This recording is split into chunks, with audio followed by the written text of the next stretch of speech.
Үйл ажиллагааны зардал нийлээд 20 сая 40 сая гэх зөрүүтэй тоонууд яваад байна л да. Таны хувьд одоо яг энэ 20 сая 40 саяыг гар дээр авч ивүү? Авч исэн бол энэ мөнгөнд дүнгээр яг ямар ажлыг хийвэ?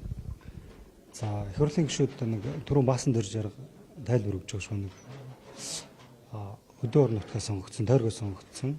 За мөн одоо чагсаалт хийх гээд. За миний хувьд бол одоо нийслэлийн сонгоорхон дөрвөөс сонгогдсон.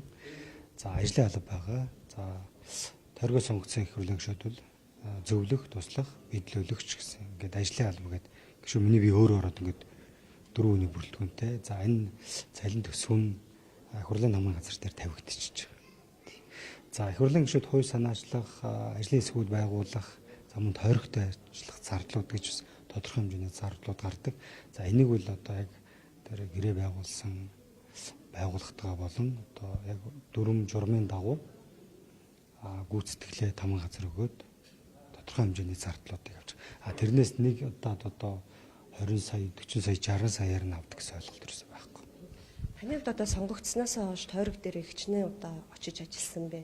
Үйл ажиллагааны зардал нь ойролцоогоор хэд орчим төгрөг болсон? За сая шинэ парламент үрдээд намрын чуулган хаагдаад нэг сар гарan байлаа.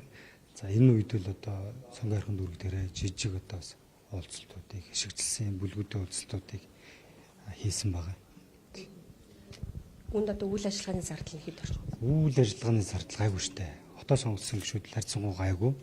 Яг нутаг дэвсгэртээр байгаа учраас одоо хороон дээр очих, за аж ахуй нэгжийн уулзалтыг, за боловсрол эрүүл мэндийн байгууллагууд дээр бол харьцангуй зардал багтай.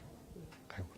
Цалингийн хувьд бас нэлийн зөрүүтэй ойлголтууд яваад байна. Таны хувьд одоо гишүүний цалин хэдийг авч байна? За гишүүний цалиныг 5 сая төгрөг хүртэл авч байгаа. Гар дээр те.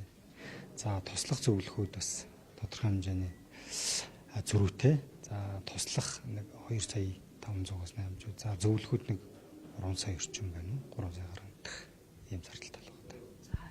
Унааны мөнгө ч юм уу, утасны